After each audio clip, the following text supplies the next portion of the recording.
इसीलिए इस कंसल्टेशन के बाद में और साथ ही साथ जो जॉइंट कंसल्टेटिव मैकेनिज्म है सेंट्रल गवर्नमेंट के एम्प्लॉयज का JCM, उसके साथ मल्टीपल मीटिंग्स, फिर दुनिया के कई देशों में किस तरह की स्कीम्स हैं, किस तरह के सिस्टम्स हैं, वो भी देखा।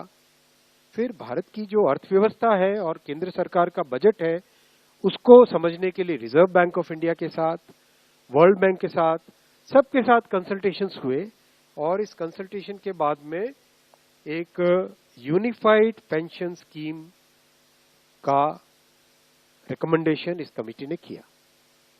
और आज प्रधानमंत्री श्री नरेंद्र मोदी जी की अध्यक्षता में यूनियन कैबिनेट ने यूनिफाइड पेंशन स्कीम को अप्रूव किया है, इसको अनुमोदित किया है और ये स्कीम अभी आने वाले समय में लागू होगी। इस स्कीम के 5 पिलर्स हैं। सबसे इंपॉर्टेंट विषय था कर्मचारियों की तरफ से कि हमें अश्योर्ड अमाउंट एक चाहिए, जो बहुत लॉजिकल और वाजिब रिक्वायरमेंट था।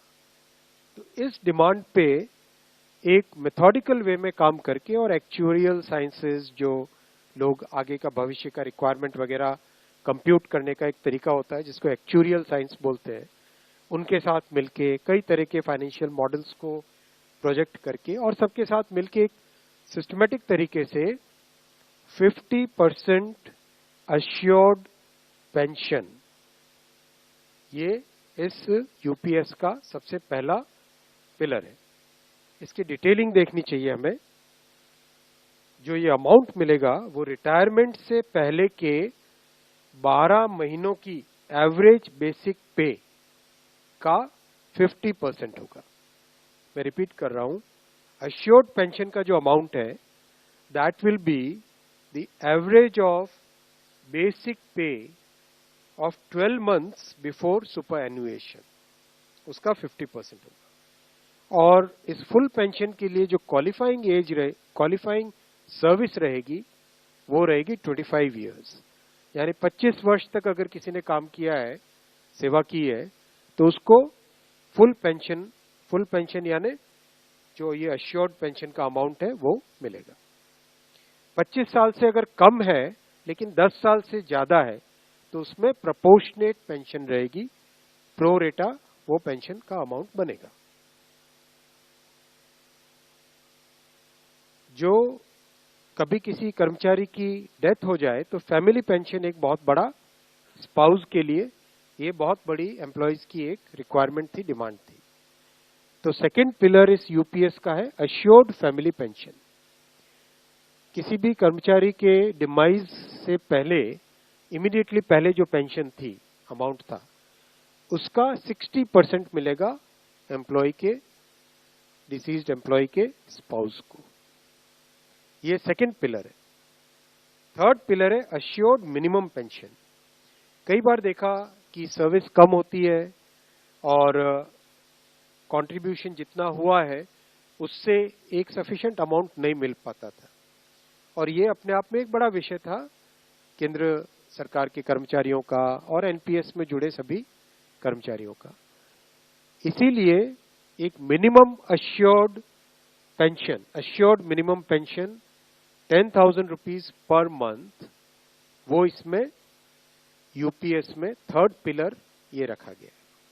इसके साथ आगे वाले पॉइंट को जोड़ के करेंगे तो अगर डीएनएस रिलीफ यानी महंगाई से रिलेटेड रिलीफ जो मिलेगी तो वो आज की तारीख में होते होते करीब करीब 15,000 रुपए पर मंथ हो जाती है, which is a substantial relief part of this entire pension system. Fourth pillar है इन्फ्लेशन के साथ इंडेक्सेशन। जैसे केंद्र सरकार के एम्प्लॉयज के लिए सैलरी में डीएनएस अलाउंस होता है, उसी पैटर्न पे जो इंडेक्स है, सेम इंडेक्स को यूज करके all India consumer price index for industrial workers, इसको यूज करके assured pension, assured family pension और अश्योर्ड मिनिमम पेंशन, इन तीनों के तीनों जो आपने पिछले पेज पे तीनों पिलर्स देखे, assured pension, assured family pension और अश्योर्ड मिनिमम पेंशन, इन तीनों के ऊपर इन्फ्लेशन इंडेक्सेशन डीएनएस रिलीफ के बेसिस पे मिलेगा, डीआर, डीए की जगह डीआर, डीएनएस रिलीफ। पांचवा पिलर है इस स्कीम का lump sum payment at superannuation in addition to gratuity. ये एक तरीके से बहुत ही इंपॉर्टेंट और बहुत ही बड़ी एक रिलीफ मिलेगी। जब सुपर एन्युएशन होता है तो उसके बाद में इंसान अपनी लाइफ को प्लानिंग जिस तरह से करना चाहिए तब कई बड़े खर्चे आते हैं, इसलिए ये लंप सम एक अमाउंट तय किया गया।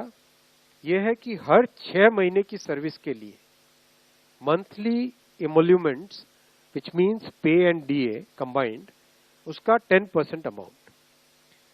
तो ये एक अपने आप में सब्सटैंशियल एक अमाउंट रह जाएगा। जैसे मान लीजिए किसी का 30 इयर्स की सेवा है तो उसमें करीब करीब 6 महीने की सैलरी, सोमनाथन साहब दैट्स करेक्ट ना, करीब करीब 6, तो उसको 6 महीने की इमोल्यूमेंट्स जो उसकी रहेगी पे प्लस डीए मिला के वो एक लमसम अमाउंट की तरह मिलेगा। ये 5 पिलर्स को लेके आज यूनिफाइड पेंशन स्कीम अप्रूव हुई है। ये स्कीम केंद्र सरकार के करीब 23 लाख कर्मचारी, करीब 23 लाख एम्प्लॉइज हैं, उनको इसका बेनिफिट मिलेगा। ऑप्शन रहेगा, कोई अगर एनपीएस में रहना चाहे तो एनपीएस में रह सकता है, यूपीएस में ऑप्ट करना चाहे which is naturally a very attractive scheme तो उसमें ऑप्ट कर सकता है। प्लस राज्य सरकारें अगर इसी फ्रेमवर्क को, इसी आर्किटेक्चर को यूज करना चाहे तो राज्य सरकारें भी इस आर्किटेक्चर को यूज कर सकती है।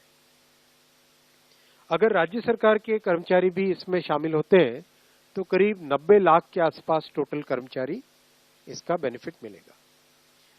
सबसे इंपॉर्टेंट जो आज के इस फैसले का बहुत ही महत्वपूर्ण पार्ट है वो है कि कर्मचारियों पर इस स्कीम का भार नहीं पड़ेगा। देश दुनिया की हर खबर सबसे पहले देखने के लिए फॉलो करें Dainik Savera TV, YouTube, Facebook, Instagram, X और व्हाट्सएप चैनल पर।